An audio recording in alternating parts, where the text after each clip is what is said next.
जय योगेश्वर। मैं रीना कुमारी सिंह श्रीमद् भगवत गीता के 12वें अध्याय में भगवान के द्वारा वर्णित धर्मामृतम के 36 गुणों में चौथा गुण निर्ममत्व के दूसरा एपिसोड के बारे में बताने जा रही हूँ। तो मेरे ऊपर किसी का अधिकार होना चाहिए, ऐसा प्रत्येक मानव के मन में 7वें पर्दे में इच्छा विद्वान रहती है। मनुष्य को लगता है कि कोई मुझे पूछने वाला होना चाहिए। 15-20 वर्ष पूर्व की यह सत्य घटना है। पूना में पैसे टके वाले एक सुखी और संस्कारी युवा दंपति रहते थे। उन दोनों सुशिक्षित थे, लेकिन उनके घर में नौकरों के अतिरिक्त कोई नहीं था। उन दंपति ने समाचार पत्रों में विज्ञापन निकाला कि एक वयोवृद्ध संस्कारी महिला चाहिए।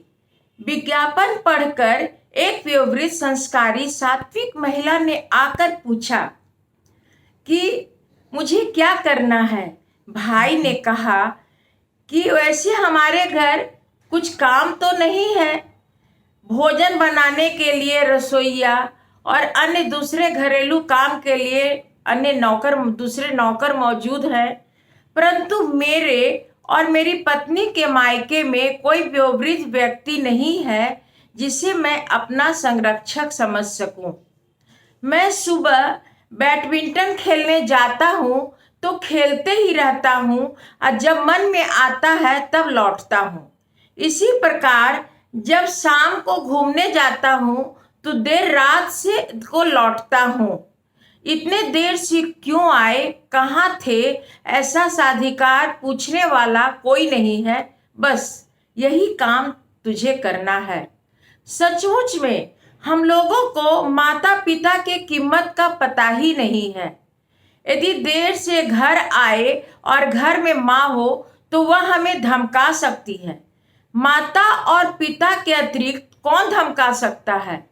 यदि पत्नी बोले कि इतनी देर क्यों हुई तो उसे कुछ भी उत्तर देकर चुप किया जा सकता है। उससे कहा जा सकता है कि तुम्हारे लिए 2 जेवर और बना सकूं, इसलिए देर तक काम करता हूँ। मुझे कितना परिश्रम करना पड़ता है, तुझे इसका क्या पता है। इस प्रकार पत्नी को 2 बातें कही जा सकती है, परंतु वृद्ध माता को तो उचित उत्तर ही देना पड़ता है। मैं किसी का बन कर रहूं, अब कोई मुझे अधिकार पूर्वक पूछ सके, यह मानव मन की मांग है। इसी मानसिक इच्छा के कारण मनुष्य गुरु बनाता है। गुरु अधिकार से पूछ सकता है कि अमुक खराब काम क्यों किया।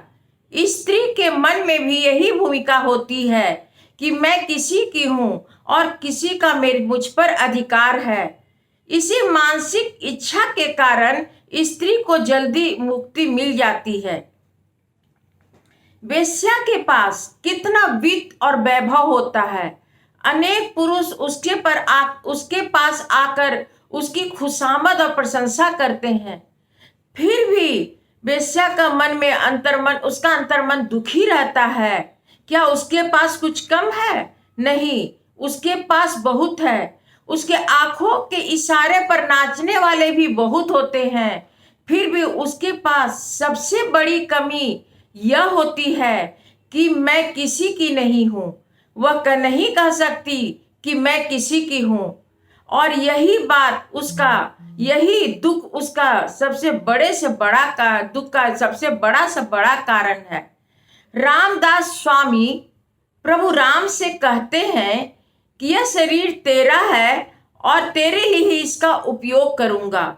मनुष्य को तेरे लिए इसका उपयोग करूंगा। मैं किसी का बन कर रहूं। मानव मन की यह मांग यदि पूरी न हो तो वह मन ही मन अकुलाता रहता है।